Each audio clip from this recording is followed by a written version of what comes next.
Hello friends, कैसे हैं आप सब। दोस्तों, आज से चैत्र नवरात्रि और हिंदू नव वर्ष शुरू हो गया है। इसके साथ साथ कल गणगौर व्रत की भी शुरुआत हो रही है। गणगौर व्रत एक महत्वपूर्ण हिंदू त्यौहार है जो मुख्य रूप से राजस्थान, उत्तर प्रदेश, मध्य प्रदेश और हरियाणा में मनाया जाता है।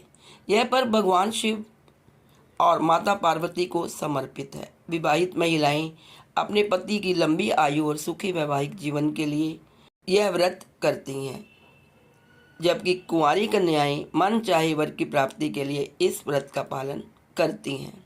गणगौर व्रत 2025 की तिथि क्या है, आइए जानते हैं। हिंदू पंचांग के अनुसार गणगौर व्रत चैत्र माह के शुक्ल पक्ष की तृतीया तिथि को मनाया जाता है। इस साल यह 31 मार्च यानी सोमवार को मनाया जाएगा। तृतीया तिथि का आरंभ 31 मार्च को सुबह 9:11 बजे होगा और इसका समापन 1 अप्रैल को सुबह 5:42 पर होगा। आइए जानते इसका महत्व क्या है।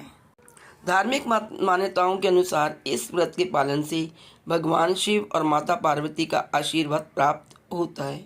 विवाहित महिलाओं के लिए यह व्रत पति की लंबी आयु और सुखी दाम्पत्य जीवन की कामना से जुड़ा हुआ है, जबकि अविवाहित कन्याएं मन चाहे वर की प्राप्ति के लिए इस व्रत को करती हैं। गणगौर व्रत न केवल धार्मिक आस्था का प्रतीक है, बल्कि यह सांस्कृतिक और सामाजिक दृष्टि से भी महत्वपूर्ण है, जिसमें महिलाएं सामूहिक रूप से पूजा अर्चना करती हैं और पारंपरिक लोकगीतों के माध्यम से अपनी भावनाओं को व्यक्त करती हैं। गणगौर उत्सव वैसे तो 18 दिन तक चलता है, लेकिन इस पर्व का सबसे विशेष दिन तीसरा नवरात्रा होता है। इस साल यह पर्व 31 मार्च को मनाया जाएगा। इस दिन महिलाएं शिव और पार्वती की मिट्टी की प्रतिमाएं बनाती हैं और उन्हें सुंदर कपड़े पहनाती हैं। फिर इन प्रतिमाओं की विधि विधान से पूजा होती है। पूजा का मुहूर्त, जैसे मैंने आपको बताया, कि 31 मार्च की सुबह 9:11 से शुरू होकर शाम 8 बजे तक रहेगा। आइए अब जानते हैं गणगौर पूजा सामग्री क्या होती है। गणगौर पूजन सामग्री में हल्दी, मेहंदी, गुलाल, अबीर, लकड़ी की चौकी, आटा, चावल, गमले, मिट्टी का दीपक, फूल, धूप, पानी से भरा कलश, पान के पत्ते, कुमकुम, घी, गणगौर के कपड़े, काली मिट्टी, होली की राख, 2 मिट्टी के कुंडे, गेहूं, काजल, तांबे का कलश, नारियल, सुपारी, आम के पत्ते, बांस की टोकरी, चुंदरी का कपड़ा। ये थी सामग्री जो हमें गणगौर की पूजा में ज़रूरत पड़ती है इस सामग्री की। आइए अब जानते हैं गणगौर की पूजन विधि क्या है। गणगौर व्रत रखने वाली महिलाएं सुबह जल्दी उठकर स्नान आदि करके स्वच्छ वस्त्र धारण करें। इसके बाद देवी गौरी और शिवजी का ध्यान करके व्रत का संकल्प लें। मिट्टी से शिवजी और पार्वती स्वरूप गौर की प्रतिमा बनाएं और उसकी विधि विधान से स्थापना करें। गणगौर को सुंदर वस्त्र पहनाएं। गण का मतलब शिवजी और गौर का मतलब पार्वती। फिर रोली, मोली, मेहंदी, हल्दी, काजल आदि चीज़ों से विधि विधान पूजा करें और गणगौर के गीत भी गाएं। फिर घर की दीवार पर या किसी पेपर पर 16 बिंदियाँ रोली, मेहंदी और काजल से लगाएं। इसके बाद एक थाली में जल, दूध, दही, हल्दी, कुमकुम घोलकर सुहाग जल तैयार कर लें। फिर दोनों हाथ में धूप लेकर सुहाग जल पहले गणगौर पर छिड़कें, फिर अपने ऊपर भी इसका छिड़काव करें। फिर गणगौर को मीठे गुणे या चूरमे का भोग लगाना है। पूजा के समय गणगौर की कथा भी जरूर सुनें। फिर शाम को शुभ मुहूर्त में गणगौर को पानी पिलाने की परंपरा निभाई जाती है। इसके बाद किसी पवित्र सरोवर या कुंड में गणगौर की प्रतिमा का विसर्जन कर दिया जाता है। आइए सुनते हैं गणगौर व्रत की कथा। एक समय की बात है, भगवान शिव और देवी पार्वती नारद मुनि के साथ पृथ्वी भ्रमण पर आए। उस दिन संयोग से चैत्र मास की शुक्ल पक्ष की तृतीया तिथि थी। इस तिथि को गौरी तृतीया के नाम से भी जाना जाता है। जब ग्रामवासियों को पता लगा कि भगवान शिव देवी पार्वती के साथ गांव में आए हैं, तो गांव की निर्धन महिलाओं के पास जो भी जल, फूल, फल उपलब्ध थे लेकर भगवान शिव और देवी पार्वती की सेवा में जा पहुंचे। देवी पार्वती और भगवान शंकर उन निर्धन महिलाओं की सेवा और भक्ति भाव से बहुत ही प्रसन्न हुए। देवी पार्वती ने उस समय अपने हाथों में जल लेकर उन निर्धन महिलाओं पर सुहाग रस छिड़क दिया।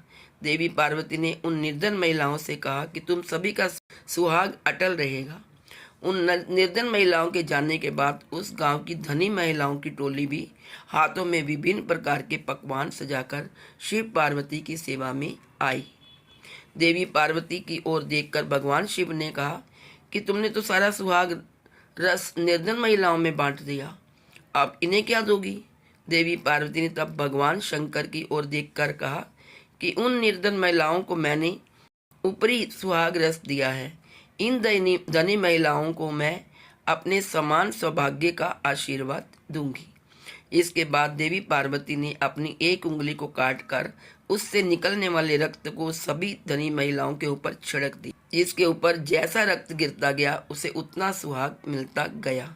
इस तरह देवी पार्वती ने चैत्र शुक्ल तृतीया तिथि को निर्धन और धनी महिलाओं को सुहाग बांटा था। इसके बाद देवी पार्वती भगवान शिव से आज्ञा लेकर नदी पर स्नान करने गई। स्नान के बाद देवी पार्वती ने बालू के ढेर से एक शिवलिंग तैयार किया और उसकी पूजा की। पूजा के बाद देवी पार्वती ने शिवलिंग की प्रदक्षिणा की।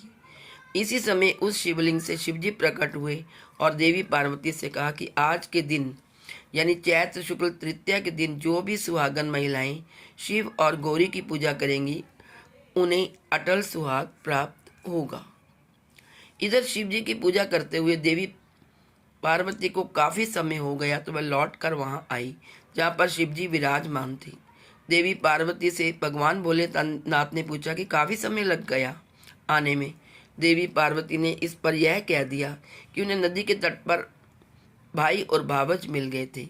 उन्होंने दूध भात खिलाया। भगवान शिवजी समझ गए कि देवी पार्वती उन्हें बहला रही है। इस पर शिवजी ने भी कहा कि वह देवी पार्वती के भाई भावज से मिलेंगी और दूध भात खाएंगे।